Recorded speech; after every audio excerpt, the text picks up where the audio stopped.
Bonjour à toutes et à tous, je suis Fabienne Brocarret, rédactrice en chef de Courrier Cadre et je suis ravie de vous accueillir dans le 6e épisode de l'Atelier des leaders, le podcast qui décrypte les transformations concrètes du management. L'Atelier des leaders, le podcast de l'exécutive MBA de M Lyon Business School. On parle souvent de compétences techniques, d'expertise métier ou de vision stratégique. Pourtant, une autre compétence semble prendre une place croissante dans le monde du travail, l'intelligence émotionnelle. Comprendre ses émotions, décrypter celles des autres, créer un climat de confiance, ces aptitudes sont aujourd'hui présentées comme essentielles pour manager efficacement. Mais de quoi parle-t-on exactement ? Peut-on réellement développer son intelligence émotionnelle ? Est-elle devenue le principal facteur différenciant des leaders à l'heure de l'IA ? Pour en discuter, je reçois Christophe Hague, professeur à l'EM Lyon Business School, spécialiste de l'intelligence émotionnelle et cofondateur de Génération QE, auteur de nombreux livres dont le petit dernier, le petit guide illustré de l'intelligence émotionnelle paru aux éditions Albin Michel. À ses côtés, Édouard Stigler, directeur général de l'entreprise H&C Ressources, spécialisé dans le recrutement et le développement RH, alumni de l'EMBA de l'EM Lyon. C'est parti!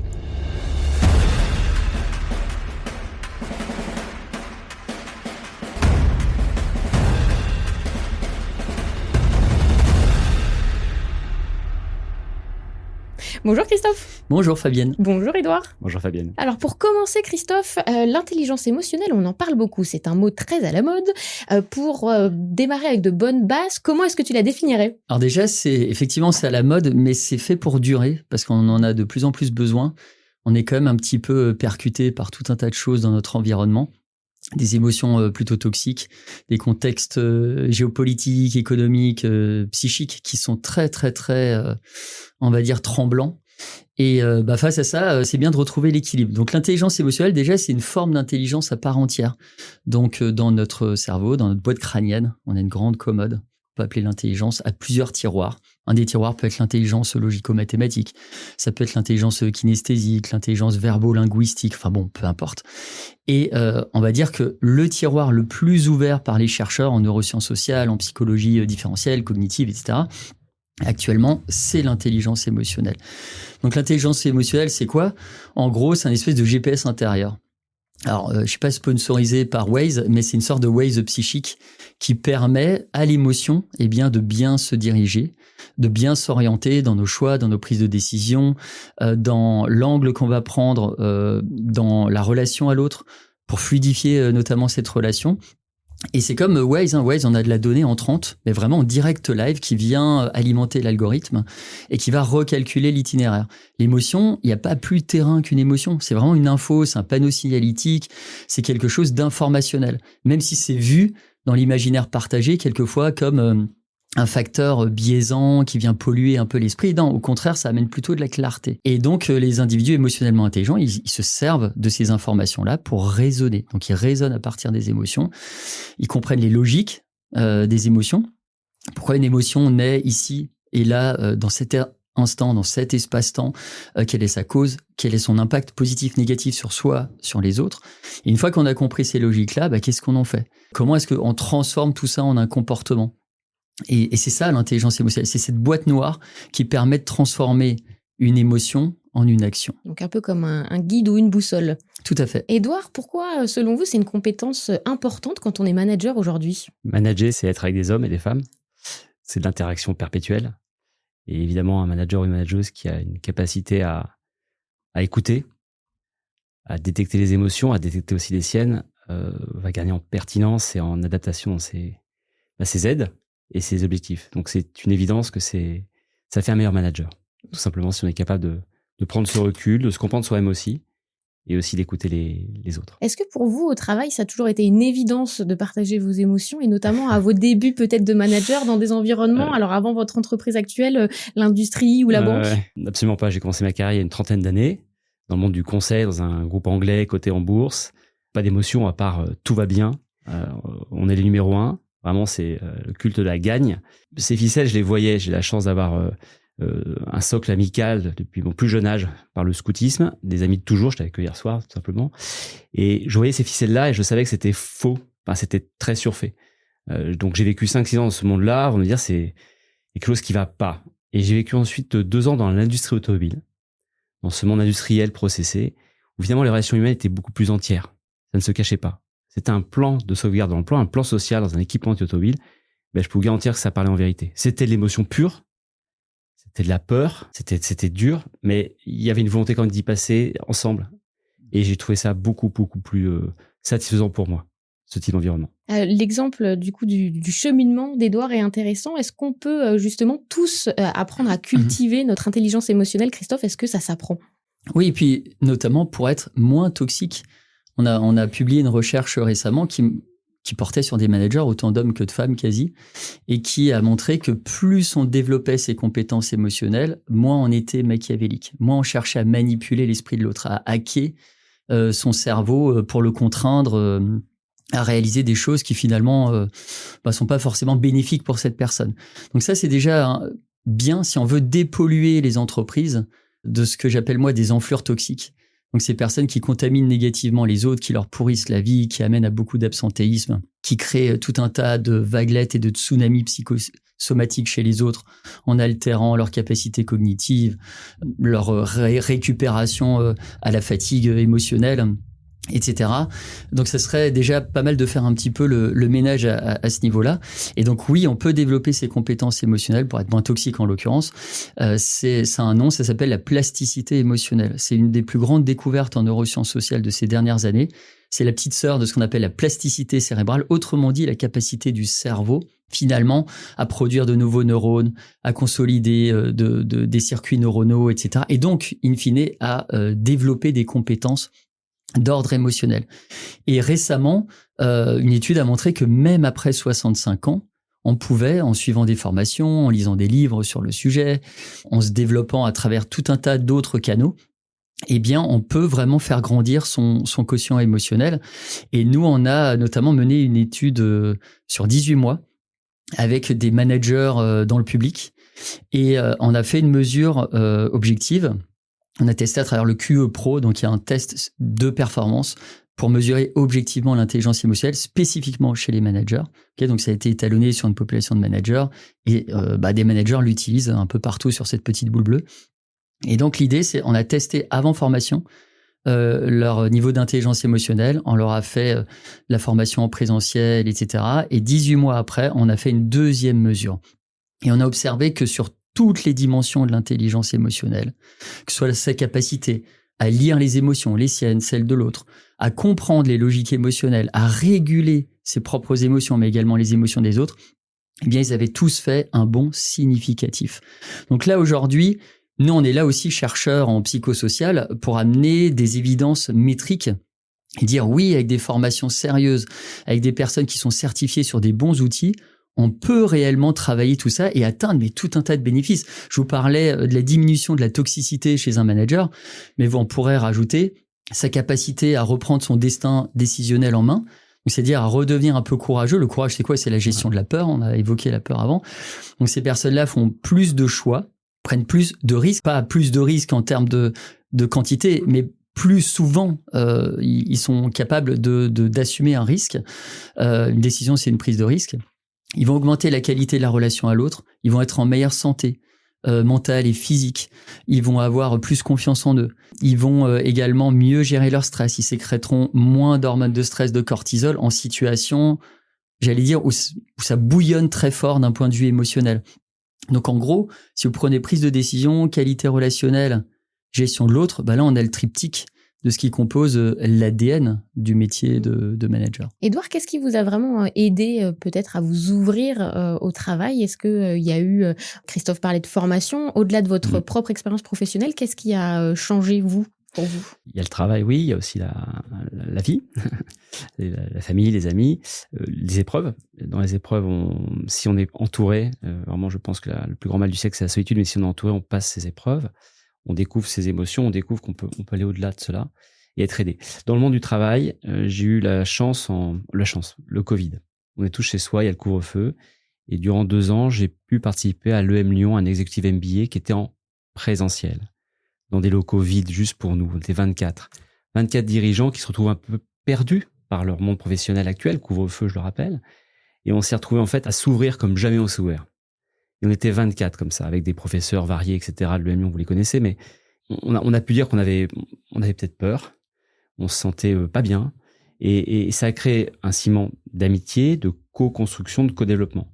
Donc, apprendre à gérer ses émotions, se découvrir en difficulté et savoir qu'on n'est pas les seuls et qu'on arrive à s'aider par l'écoute, le conseil, oui, l'entraide, ça fait beaucoup bien et ça m'a énormément apporté dans mon management, dans mon entreprise. J'en suis convaincu. Et aujourd'hui, est-ce que vous estimez que justement l'intelligence émotionnelle fait pleinement partie de vos compétences au quotidien pour manager ? Est-ce que vous êtes un manager qui n'hésite pas à s'exprimer, à dire ce qu'il ressent ? Ouais. Ce que je n'aurais pas été capable de faire il y a 25 ans pour les questions d'éducation, évidemment. J'en suis capable. Les collaborateurs aussi. C'est une entreprise de 14 personnes. On se connaît bien.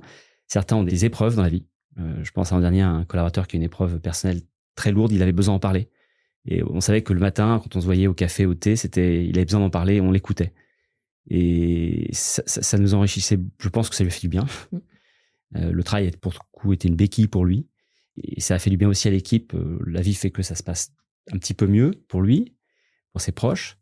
Et cet espace d'ouverture qu'on a dans une petite entreprise, je ne sais pas si une grande entreprise peut, j'espère en tout cas, mais une petite entreprise, on doit l'avoir forcément. Surtout sur un métier très humain qui est le nôtre, qui est la rencontre perpétuelle de collaborateurs et collaboratrices, de candidats, pardon. Quand on rencontre une personne qui cherche du travail, il faut savoir qu'elle a un stress.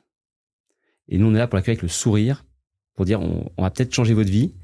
Et si on n'y arrive pas à la changer, parce qu'il y a une chance sur 10 qu'on la change réellement par un nouveau travail, au moins que vous ressentiez un petit peu plus confiant en vous après. Et ça, c'est ce qui nous guide dans notre métier. Christophe, quelles sont les conditions pour permettre que la parole circule, comme le disait Édouard dans son entreprise, que les collaborateurs osent parler et s'exprimer ? Moi, il y a des managers ou des dirigeants avec qui je travaille qui ont une habitude qui est maintenant ancrée dans leur quotidien, c'est celle de laisser leur porte ouverte tout le temps, même pendant les réunions.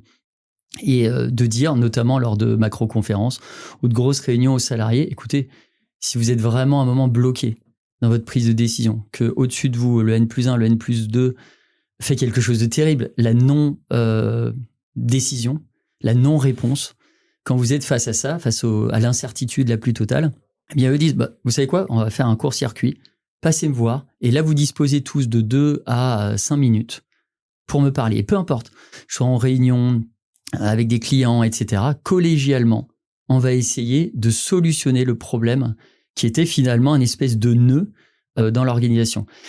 Quand vous faites ça, déjà, vous créez un espace réel de dialogue et en plus, vous triez. Il y a une espèce de tri automatique qui se fait parce que globalement, ces personnes-là reçoivent des tsunamis d'emails, tous à caractère urgent, on ne sait plus où est la priorité et ça, c'est extrêmement usant. Quand vous faites ça, il faut quand même se dire, OK, le salarié doit vraiment être bloqué pour se dire, OK, je vais à l'étage au-dessus, là, je vais prendre mon courage à deux mains et je vais aller exprimer finalement ce qui est en train de dysfonctionner dans mon quotidien. Donc là, il y a une espèce d'écrémage qui se fait aussi et qui est naturel. Après, j'ai aussi vu dans des entreprises des choses assez intéressantes, c'est-à-dire que c'est ce que faisait notamment Thierry Boiron, le président du laboratoire Boiron fut une époque. Avant même d'accéder au bureau, on passait par une grande pièce dans laquelle étaient exposées chaque mois des œuvres artistiques différentes. Donc, il y avait toujours un changement tous les mois. Et donc, qu'est-ce qui se passe ? Il y a un phénomène naturel, c'est que face à l'œuvre, face même à la beauté ou à la pas non-beauté ou non-esthétisme de certaines œuvres, les gens commentent. On est tous des espèces de commentateurs en herbe. Et donc, ils verbalisent. On ouvre le robinet de la verbalisation. Et dans cette verbalisation-là, d'abord, dans un premier temps, on commente l'œuvre. Mais très rapidement, on commente l'entreprise, on commente l'organisation. Et là, il y a vraiment un échange naturel qui se crée et des choses qui étaient des choses non dites, avant ça, deviennent des choses dites. Et là, on peut se rendre compte que peut-être il y a une agrégation de pensées communes qui vont un peu dans le même sens. Et derrière, ça fait circuler l'info. On en parle après son hiérarchique, on en parle aux autres. Et ça, c'est hyper aidant. Donc, il y a ça. Et puis, on observe aussi que dans certaines entreprises ou organisations, quand vous aviez à la tête d'une division quelqu'un avec un niveau très faible d'intelligence émotionnelle, globalement, on observait un climat plutôt délétère. C'était plutôt ombrageux, orageux, tout ce que vous voulez. Il y avait de l'électricité dans l'air. Et dès que cette tête est tombée, à un moment, soit parce qu'à un moment, on a découvert qu'il y avait vraiment un loup dans la bergerie et les RH ont mis les moyens en place pour exfiltrer cette personne, soit parce que la personne est partie, a trouvé un nouveau champ d'exécution de sa toxicité. Eh bien, dès qu'il y a un changement de quelqu'un avec un QE bas pour quelqu'un avec un QE élevé, on voit, mais en quelques jours seulement, on passe d'un climat délétère à un climat sain. avec des dynamiques d'équipe qui sont en train de se mobiliser, etc. Mais quelque part, comme ce que disait Édouard avant, avoir des ruptures, avoir des moments de vie qui sont puissants émotionnellement, qui sont extrêmement intenses, ça permet aussi de développer l'intelligence émotionnelle du collectif. Et vous parliez avant du Covid. Moi, à l'époque du Covid, cet acronyme, et vous l'aviez associé au mot chance, moi, je définissais le Covid comme chance qui nous est offerte de valider notre vrai ID. Dans ces moments-là, c'est on est dos au mur, on est un peu comme un combattant du MMA qui se prend plein de coups et qui est en PLS, là, en position fétale dans un coin de l'octogone. Là, dans ces moments-là, il vous reste plus qu'une chose à faire, c'est à regarder vos émotions élémentaires dans le blanc des yeux. Et là, vous pouvez plus tricher. Et là, vous apprenez sur vous-même. Édouard, est-ce que selon vous, il y a une espèce d'exemplarité pour l'intelligence émotionnelle ? Est-ce que le fait que les dirigeants soient ouverts, ça aide à ce que les collaborateurs, eux aussi, soient plus ouverts ? Je vais poursuivre, mais ça répond à ta question, Fabienne. L'image de la porte ouverte. Dans le plan sauvegarde de l'emploi que j'ai connu, le plan social dans l'industrie automobile, le DRH Christian avait toujours sa porte ouverte.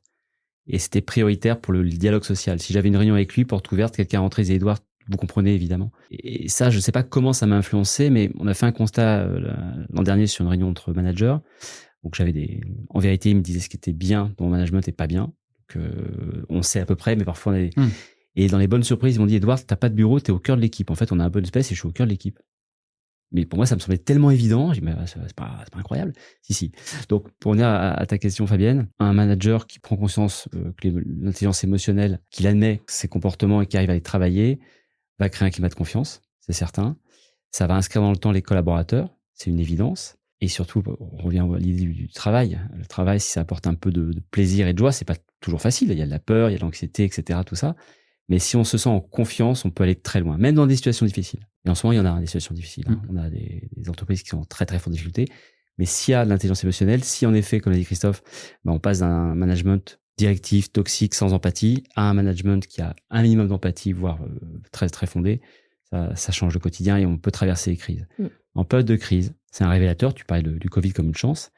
Mais le Covid, ça permet de savoir, nous tous, est-ce que mon métier me plaît? Et certains ont changé de métier. Certains ont dit non, mais ce métier me plaît vraiment. Et est-ce que j'aime les gens avec qui je travaille? Si vous aimez les gens, si vous aimez le métier, vous avez passé la crise. Si l'un et l'autre ne fonctionnent pas, vous changez. Facile à dire pour un cadre ou un cadre supérieur comme on est, mais c'est réellement le cas, ça j'y crois vraiment. Quel serait votre message peut-être pour les managers qui, sûrement écoutent leurs équipes, mais ont du mal eux-mêmes à exprimer peut-être quand ça va pas, ou leurs doutes, ou on voit peut-être ça comme un aveu de faiblesse? Moi, je reprends dans ma carrière ce groupe anglais côté où tout allait très bien, c'était que voilà, avec justement un président que j'ai depuis 20 ans qui va parler de ses failles, de son histoire, et ça fait vraiment, vraiment du bien. Ça incite aussi à parler de son état aussi. Moi, quand certains de mes collaborateurs me disent « Édouard, comment tu vas ?» C'est un cadeau. Donc, je dis en ce moment, je suis un peu fatigué. Là, je suis cuit. Au contraire, non, ça va bien. Et toi? Et cette question du « comment ça va le matin ?» qui est parfois un rituel, on n'entend pas la réponse. Il faut y faire attention à cette question-là. Dans le fond des yeux, comment vas-tu? Comment dors-tu en ce moment? Et la réponse va être... Et là, on parle en vérité. Et évidemment, facile à dire pour une petite entreprise comme la mienne, évidemment. Mais cette question, ce rituel est pour moi un élément fondamental. Oui, et puis je crois qu'à un moment, c'est important d'être aligné. On a un CDD de vie, ça passe très très vite. Maintenant, qu'est-ce qu'on en fait réellement? Et moi, je vois beaucoup de dirigeants ou de managers aller proche de la cinquantaine qui regardent dans le rétroviseur de leur vie, perso et pro d'ailleurs, et qui, quelquefois, peuvent faire un constat assez terrible. Quand il n'y a que des regrets et des remords, c'est compliqué. Mais au moins, ils font ce constat, même si c'est tardivement. Donc, je crois qu'à un moment, on a un devoir de vérité avec soi-même. Je pense que c'est important d'être libéré aussi au niveau émotionnel, parce qu'en fait, l'émotion, ce qui est assez intéressant, c'est que ce que nous disent pas mal d'approches scientifiques, c'est qu'elles donnent du sens aux choses. Et si on n'alimente pas notre moteur sens de cette essence-là, il démarre tout simplement pas. Donc l'émotion, elle est là aussi pour nous donner des directions, dire ce qui résonne ou pas avec nos valeurs, avec nos intentions, avec nos besoins premiers. Et l'intelligence émotionnelle, elle est pour que cette machinerie, elle s'active, qu'on arrive à satisfaire ses besoins et ses intentions, mais en respectant aussi l'autre. Là, il y a vraiment cette condition qui est, que tous les comportements produits, que toutes mes orientations me soient bénéfiques, mais soient aussi bénéfiques aux autres. Donc, quand vous faites ça, derrière, il se passe des choses plutôt positives. Et en plus, quand on développe son intelligence émotionnelle, je vous parlais de devoir de vérité, mais en fait, on a une un devoir de vérité qui est extrêmement fort et qui vous pousse à de l'authenticité. On sait aujourd'hui que les individus émotionnellement intelligents mentent quasi pas. Donc ça, c'est devenu une espèce de denrée rare dans la société, et c'est pour ça que ce sont des aimants sociaux. Et notamment en période de crise, ils vont vous aimanter, parce qu'on sait que quand on va leur parler de quelque chose, ils vont déjà nous écouter pour de vrai, et derrière, ce qu'ils vont dire, ils vont vraiment le penser intérieurement. Donc, ils vont pas essayer de nous vendre un espèce de décor en carton-pâte ou quelque chose de factice juste pour que, globalement, l'autre acquiesce. Donc, ça, on va pas être dans ce registre-là. Donc, on va aussi chercher chez eux, finalement, quelque chose d'aidant pour nous, c'est-à-dire cette fameuse vérité. Et ce qui est intéressant, c'est que l'individu émotionnellement intelligent, il est doué de tact. Donc, il va vous dire cette vérité, mais pas de manière métallique ou brutale, qui pourrait totalement vous désarçonner, créer un trouble assez fort chez vous. Donc en plus, on se dit, non seulement je vais avoir un super feedback quand je vais voir cette personne qui a un QE++, mais en plus, je vais être un peu dans du coton. Même si elle me dit mes 4 vérités en face, même si elle use de certaines émotions qui peuvent être désagréables à un moment, n'empêche que il y a toujours, entre guillemets, le goût de l'autre, si cher à Bakri, et dont tu parlais précédemment, mais qui va être respecté dans l'interaction avec l'autre. Christophe, tu parles d'émotions désagréables et c'est pas des émotions négatives. C'est désagréable est important. Ça n'existe pas, en fait, les émotions négatives ni positives. En fait, c'est la conséquence du ressenti, de l'expérimentation d'une émotion. C'est comme l'argent. L'argent a pas de valeur en soi, c'est ce que t'en fais. Si tu décides d'acheter des petits pains et que tu redonnes à quelqu'un qui a faim, ok, t'en fais quelque chose de bénéfique. Si au lieu de ça, t'achètes une Kalachnikov pour faire des choses un peu sombres, là, l'impact, il est négatif. Donc, les émotions, elles sont agréables ou désagréables et elles sont globalement là pour jouer un rôle utile. Alors oui, effectivement, quelquefois, il y en a qui s'invitent pas dans le bon espace-temps, pas avec le bon tempo, pas avec la bonne intensité. Elles devraient partir, alors qu'elles restent un petit peu comme toi, quand t'as un copain qui vient, qui attend, je suis là juste pour une nuit, qui s'incruste après, t'as les chaussettes sales un peu partout pendant plusieurs jours. Tu sens le vécu pendant mes années de fac. Bon, bref. En réalité, toutes les émotions à la base, elles ont un rôle, une utilité. Et les émotions désagréables, alors la colère, le mépris, la tristesse, la peur, etc. En réalité, c'est un peu comme ces nuisibles où des fois on se dit, ah tiens, attends, ou ces choses un peu, tu vois, dégoûtantes, la limace, l'araignée, etc. Bah oui, mais en fait, si tu les ôtes de leur écosystème, c'est tout l'écosystème qui s'effondre. Donc c'est pas parce qu'elles sont déplaisantes, désagréables et que c'est pas un bon moment à passer quand tu les expérimentes qu'il faut absolument les évacuer très vite, parce qu'elles sont quand même là pour te dire attention, peut-être qu'il y a une faute de quart, peut-être que tu t'es orienté dans la mauvaise direction, ou alors il se passe un truc que tu dois absolument corriger parce que c'est totalement dysfonctionnel pour toi. Édouard, comment vous faites pour vous préserver? Parce que ça peut quand même fatiguer ou user. Alors c'est très bien quand les collaborateurs viennent nous voir et partagent leurs émotions, leurs épreuves, mais comment faites-vous, vous, au quotidien, pour préserver votre propre énergie? Déjà, je pense que je multiplie les rencontres, c'est mon métier, avec l'écoute. Donc, ça me fait du bien, j'écoute. Donc, j'arrive, comme on le fait en ce moment, à me faire du bien. Donc, j'écoute, je fais du bien. J'aime ce métier, la relation, vous l'avez compris. Après, j'en reviens à nos vies, nos socles. On parle du travail, la gestion des émotions au travail, mais le travail ne nous définit pas. On est au-delà de Fabienne, Christophe et Édouard dans leur travail. Donc, ce qui vous définit, c'est vos goûts, vos rencontres, vos familles, vos amis, c'est tout ça. Donc, une fois que j'ai compris ça, que le travail était important, mais il y avait une place qui pouvait sortir, même si je suis très attaché à mon travail, déjà, ça me préserve. Et ok, ce qui se joue là, c'est un travail, il faut bien le faire, avec des gens avec qui on aime et on aime ce métier. Mais déjà, ça m'a fait vraiment prendre du recul là-dessus. En comprenant aussi qu'un manager, il y a le management toxique dont tu parles, Christophe, donc une personne qui est pas bien, en gros, ou alors qui est guidée par un objectif très matériel, probablement. Et matériel, ça fait pas vibrer. Enfin, quand une entreprise fait des très bons chiffres, ok, qu'est-ce qu'on a fait vraiment? Je veux dire, ça disparaît. Donc, une fois qu'on comprend tout ça et que se préserver, c'est se dire, on met à la juste place ce sujet, parce que les émotions qu'on a dans nos vies de tous les jours, avec nos amis, nos enfants, ça, c'est des émotions fortes. Ça, c'est vraiment ce qui vous caractérise, ce qui me caractérise. Donc, sur la partie plus astuce dont on avait parlé, Fabienne, pour réparer, je fais pas la méditation. Mais c'est super, la méditation. Je fais beaucoup de course à pied, qui est une forme de méditation. Alors, je fais pas des énormes trucs, etc. Mais j'ai vraiment besoin de ça et je me rends compte que ça m'enlève du stress. Je commence une journée, je cours tôt le matin comme pas mal de monde, je croise beaucoup de monde à Paris ou à Lyon et je me sens vraiment bien. Et je suis capable davantage d'écouter l'autre. Et si je l'écoute, la confiance est là, dans la mesure du possible. C'est mon astuce, si j'en ai donné une. Et puis prendre du temps pour soi aussi, savoir un peu partir, avec des bouquins, déconnecter. On est ultra connecté, moi je suis le premier ultra connecté. On parlait de l'IA peut-être, Fabienne, mais pour moi l'IA c'est récent, ça a 4 ans. Hein. Allez, en 2022, quand on faisait le M-Lyon, on parlait pas de l'IA, on parlait pas de ChatGPT, c'est très très récent finalement. Donc le sujet de l'intelligence émotionnelle, c'était bien avant. Ça fait, on sait que c'est important avant que l'IA arrive. Donc l'IA, c'est encore un sujet qui en fait nous redonne l'importance aux relations humaines et comment gérer nos émotions. Et d'ailleurs, les individus émotionnellement intelligents sont moins connectés sur les réseaux sociaux, sur Internet. Donc, en fait, tout ce temps précieux de déconnexion, c'est vraiment de la récupération en termes de fatigue émotionnelle.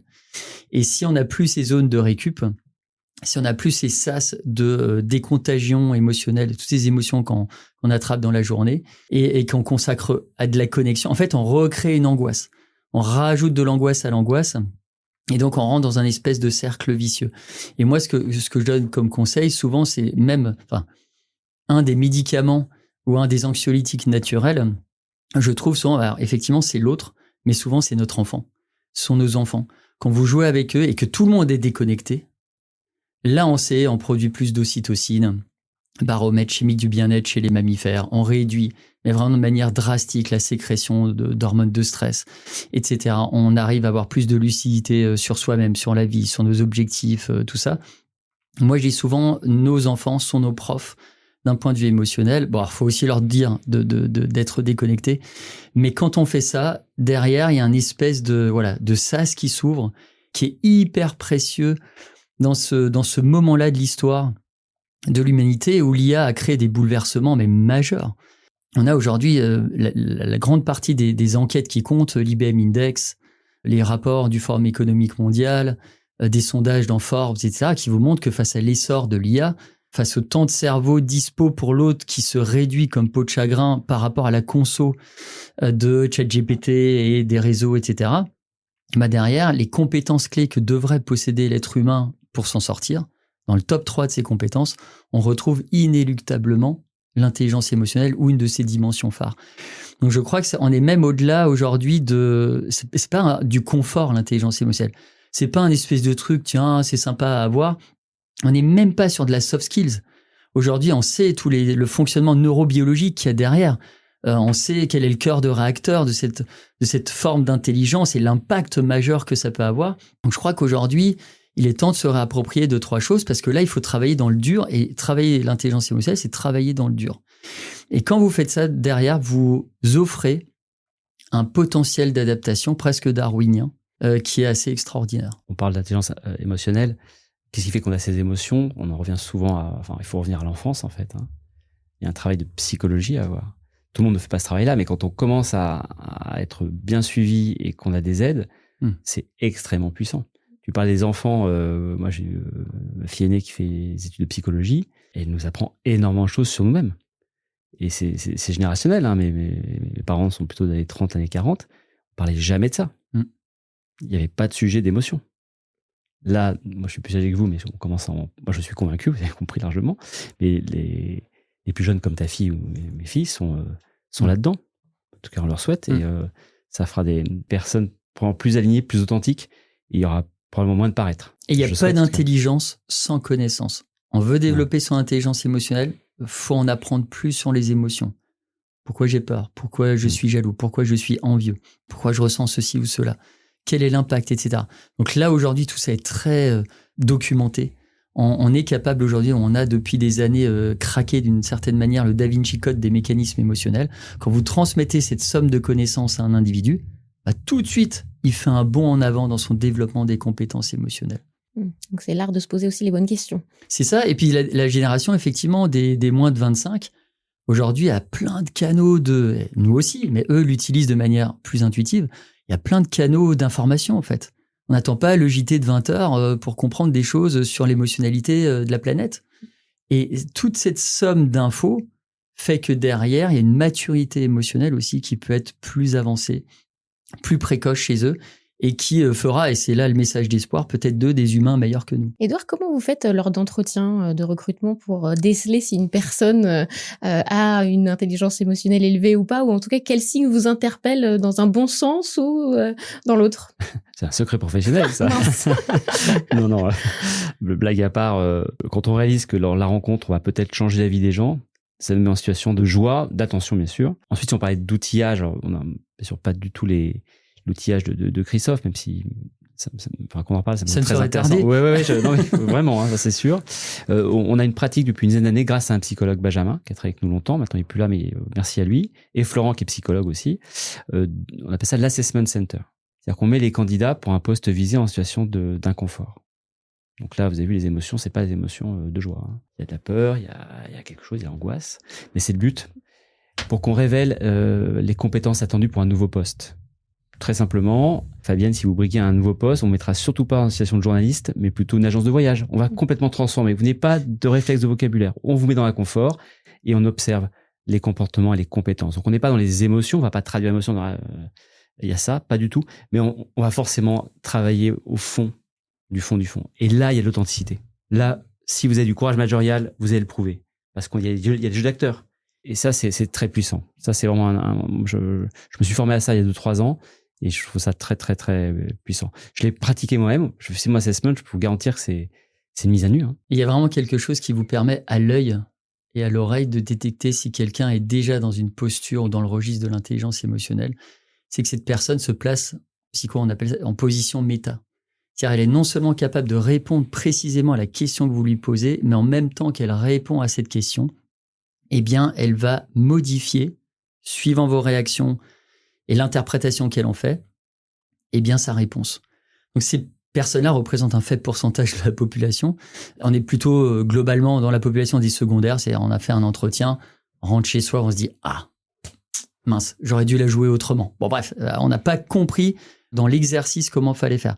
Et posture méta, donc c'est une posture qui est vraiment adoptée par les individus émotionnellement intelligents.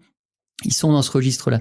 C'était feu Louis Schweitzer, qui était l'un des premiers grands patrons à suivre mes travaux, etc. Et qui me disait, quelqu'un qui était dans ce registre-là, c'était la personne qui l'avait recruté, lui, c'était Georges Best, qui a eu un destin un peu particulier. Il me disait, c'est fou parce que peu importe à quel niveau, à quel étage de la fusée de l'entreprise il allait, les gens lui posaient des questions. Déjà, il y répondait dans l'instant. Il écoutait activement tout en répondant. Et derrière, il modulait. Et tous les jours, il retravaillait sa vision de l'entreprise, sa stratégie, etc. Donc, il allait prendre le pouls émotionnel, le pouls organisationnel pour voir dans quelle mesure, à chaque fois, il fallait modifier ici ou là, rogner ici ou là. Peut-être à un moment, carrément changer, sortie d'autoroute. On part vers une autre décision, vers une autre vision stratégique. Donc, je crois que c'est ça aussi, c'est-à-dire, on les repère dans ce type d'exercice, ces personnes-là, vraiment avec cette espèce de lucidité où on se dit, mais elle délivre et en même temps, elle modifie ce qu'elle délivre. Et ça, faut être plutôt agile émotionnellement pour faire cette gymnastique-là dans cet espace-temps-là. Alors pour les auditeurs, auditrices qui nous écoutent, pour passer de la théorie à la pratique, quelle serait votre action à mettre en place peut-être dès demain ou à tester, à expérimenter pour cultiver son intelligence émotionnelle? Qu'en dit le spécialiste? Alors il y a tellement de choses. Déjà, l'intelligence émotionnelle, ça se passe pas que dans le cerveau du haut. Ça se passe aussi au niveau du deuxième cerveau, les intestins. Et quand on est manager ou globalement quand on a une vie un peu active, on prend un peu moins le temps du déjeuner, ça va plus vite. Le temps de mastication est impacté. Quelquefois, on mange des choses un peu transformées, etc. Tout ça a une incidence sur les émotions qu'on va ressentir. On sait que une grande partie des angoisses, mais fictives, qui sont vraiment pas réelles, mais qui sont une invention de notre esprit, sont dues à de la malbouffe. Donc, le fait de manger des produits transformés, trop sucrés, trop de viande rouge, de consommer trop à chaque fois, d'alcool, de café, etc., fait qu'à un moment, vous créez un espèce de dérèglement émotionnel. Donc ça, c'est un surpoids parce que pour le cerveau humain, c'est extrêmement énergivore à régler. C'est comme si vous envoyiez un moment des sapeurs-pompiers dans votre cerveau, ici et là, pour éteindre différents départs de feu psychiques. Donc c'est hyper usant. Donc ça a un impact sur votre attention, ça a un impact sur votre concentration, ça a un impact sur votre raisonnement, donc au final, ça a un impact sur votre performance. Donc ça, premier conseil aussi, il y a ça. Vraiment déconnecter. Moi, je conseille des grands patrons depuis des années. Alors c'est marrant, mon premier conseil était de leur dire arrêtez d'être trop conseillés. Parce que des fois, ils ont vraiment trop de conseillers. Quand vous êtes suivi par 40 conseillers, par une famille de canards de conseillers, de 40 conseillers, c'est trop. Alors voilà, on réduit un petit peu la voilure, mais on n'oublie pas de s'écouter. Parce que quand vous avez cette volumétrie-là, in fine, vous n'êtes plus que la somme d'avis pseudo-avisés. Donc en fait, c'est plus vous, alors que c'est vous qu'on paye quelque part un peu grassement pour prendre des risques, pour prendre des décisions, etc. Donc moi, je leur dis déjà ça, et de vraiment créer des points de rupture dans l'agenda. C'est-à-dire, il faut à un moment se détacher d'Outlook. Et là, j'ai des très grands patrons comme ça, du CAC 40 ou du Nasdaq, qui se sont dit, le mercredi, par exemple, je vais passer du temps avec mes enfants, ou je vais aller faire du sport, ou du sport avec mes enfants, ou alors je vais, aller dans un musée, je vais aller au cinéma, je vais avoir un loisir, quelque chose. Et mon assistant ou mon assistante ne saura absolument pas où je suis. Et si vous voulez, on n'attend pas Casual Day le vendredi après, on dit OK, comme tout le monde, on est un peu plus cool. On fait cette pause un peu respiration, j'allais dire, au milieu de l'incendie de la semaine. Et quand vous faites ça, en réalité, en faisant totalement autre chose, en pensant pas au boulot, au début c'est dur, je dis pas que c'est facile, mais au bout de 2-3 semaines, je vais pas vous citer de grands noms, mais ces personnes-là, au bout de 2-3 semaines, me disent mais attends, c'est fou, parce que c'est marrant, d'un coup, à la sensation, agréable, désagréable, j'arrivais à décanter, à hiérarchiser ce qui était important de ce qui ne l'était pas. Et avant, j'étais toujours dans le flow de il faut tout gérer, il faut ceci, il faut cela, et je n'avais plus aucune lucidité sur les choses. Donc ça, c'est dans les conseils un peu simples. Et après, il y a des formations. On fait des formations aujourd'hui sérieuses, que ce soit le Lyon, on est vraiment aujourd'hui un centre européen où réellement on propose à des managers, à des dirigeants, et à des futurs managers et dirigeants, on propose vraiment des formations de très très très haut vol avec beaucoup de connaissances, beaucoup d'expérimentation et où on voit un boost réel en termes de développement des compétences émotionnelles. Donc il y a vraiment un avant et un après. L'agenda et le point de rupture, c'est déjà, on sait aussi que sortir de son cadre-là pour tes dirigeants, même pour nous aussi, ça développe la créativité. C'est-à-dire tu trouves des idées, tu as des idées. C'est une astuce, il y a 20 millions de personnes qui le font déjà en France. C'est les bénévolats. Voilà. Il y a 20 millions de bénévoles, tu donnes un cours de judo, t'es bénévole, tu fais une maraude, t'es bénévole évidemment. Et ça, c'est passionnant. On se fait du bien. Donc, j'ai bien conscience aussi que ça me renvoie une image à moi-même de quelqu'un de bien. D'accord, ok, mais une fois que je dis ça, ça aide quand même. Et dans l'entreprise, nous, modestement, depuis 10 ans, on a créé des ateliers d'aide à recherche d'emploi pour des personnes qui ont des difficultés, etc. Et ça nous enrichit parce qu'on a des publics différents. C'est en cas du travail où c'est BEVA de compétences, publics différents qui sont vraiment dans des situations très précaires pour le coup. Ça nous remet les choses au juste niveau. Voilà, nous sommes privilégiés, ça faut quand même le savoir, il faut se le dire. Et on apprend beaucoup. Ça développe des compétences émotionnelles, oui, mais aussi métiers. Donc, le bénévolat, si vous y intéressez pas, vous verrez, il y a plein de choses à faire. On a 20 millions de bénévoles. Et puis, la pratique d'une activité à côté, oui, artistique, la danse, tout ça fait du bien. Merci à tous les deux pour cet échange qui a fait du bien aussi. Je vous remercie. Merci Fabienne. C'était le dernier épisode de la saison 1 de l'Atelier des Leaders. Moi, j'aurai le plaisir de vous retrouver dès le mois de septembre pour la saison 2. Bonne journée, à bientôt. L'Atelier des Leaders, le podcast de l'exécutive MBA de M Lyon Business School.